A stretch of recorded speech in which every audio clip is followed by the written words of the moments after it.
Is it bad to be addicted to porn? Today, you guys, we're going to talk about pornography. I know that that's an awesome topic that a lot of people love to talk about, but it's an important one. And this is a question that comes up to me all of the time. And so today we're going to actually talk about some things to consider when you're trying to answer your own question about whether or not pornography is healthy for you.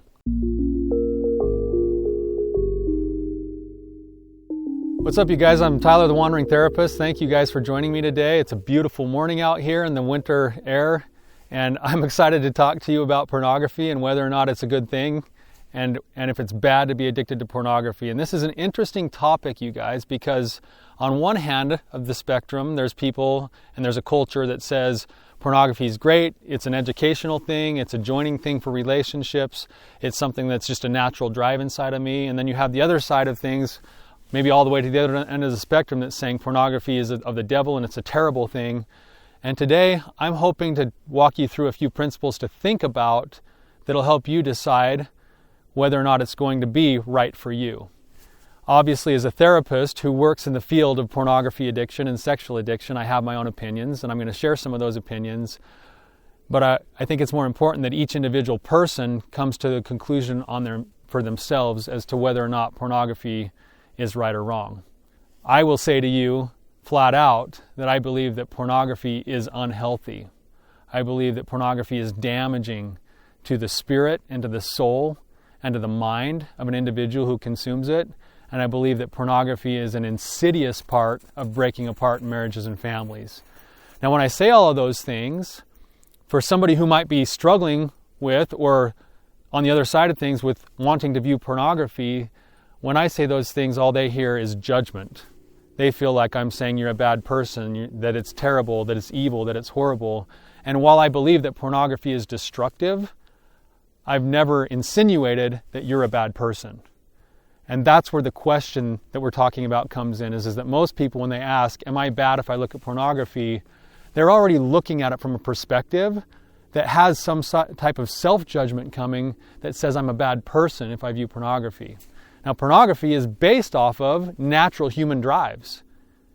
We as men and women, we have sexual drives. We were built that way by God.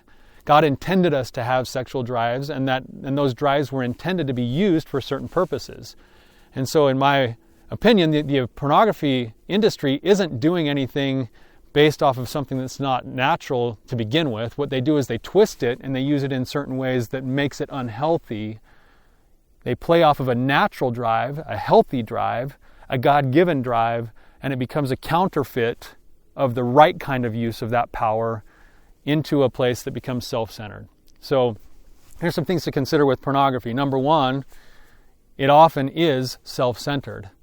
Even if I'm watching it with other people, the focus is on me, my experience, my physiology, and having a sexual experience with myself.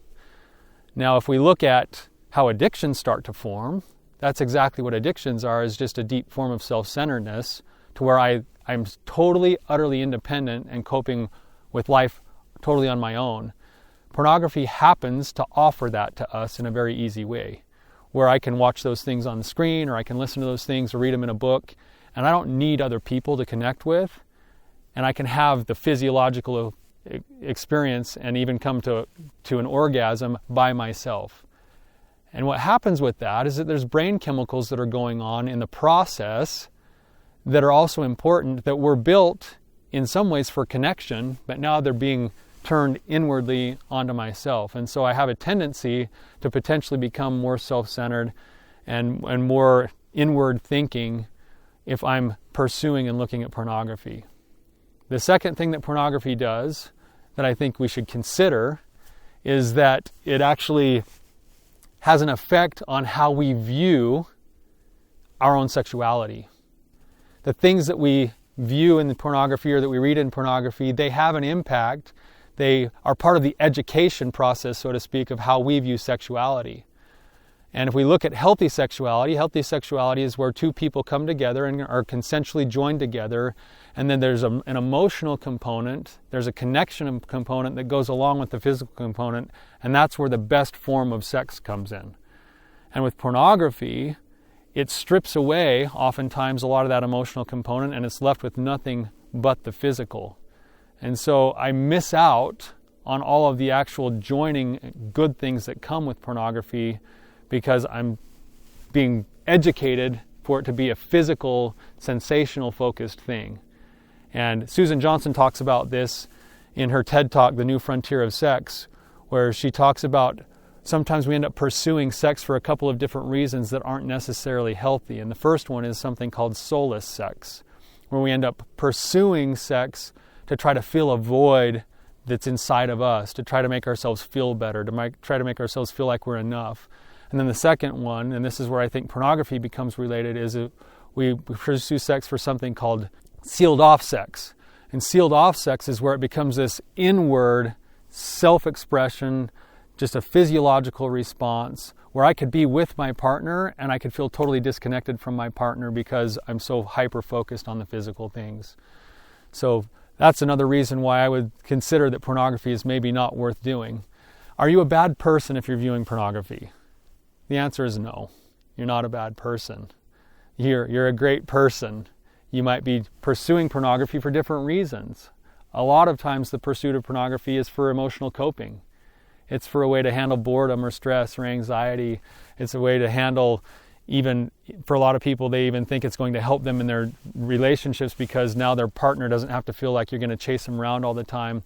All of those things aren't bad intentions. They're actually good intentions.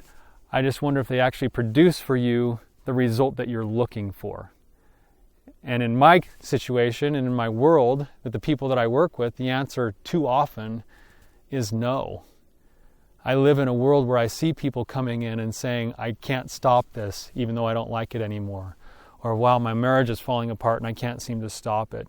And if it's having a negative impact in certain areas of my life, if it's consuming my time during work to think about it or to actually pursue it, if it's causing me to have a damaged relationship or more disconnection at home, if it's occupying my time of thought so that it takes away my ability to be creative with other projects in my life, that's a problem. And for me, that makes it not healthy. Now, one last thing to think about with the pornography that most of us consume. Whether we like to admit it or not, the people that we're viewing in pornography aren't always there because they just love having sex on screen. They're there because they're being used as commodities for us to consume. And any time that I believe that we're consuming another human being, I believe we're only hurting our own souls and our own spirits. And if my mind is about consumption sexually, I'm training myself to be a consumer rather than a connector. That becomes a problem. So I'd love to hear your comments. I know that this is a hot topic. I think that we could have a great discussion in the comments below. Make sure you share your own opinions and thoughts. And thank you for watching. Thank you so much for being here with me. If you found this to be valuable for you, please hit the like and subscribe button. If you're facing particular struggles that you need help with or roadblocks that you're running into, please submit a question. I'd be happy to answer it for you.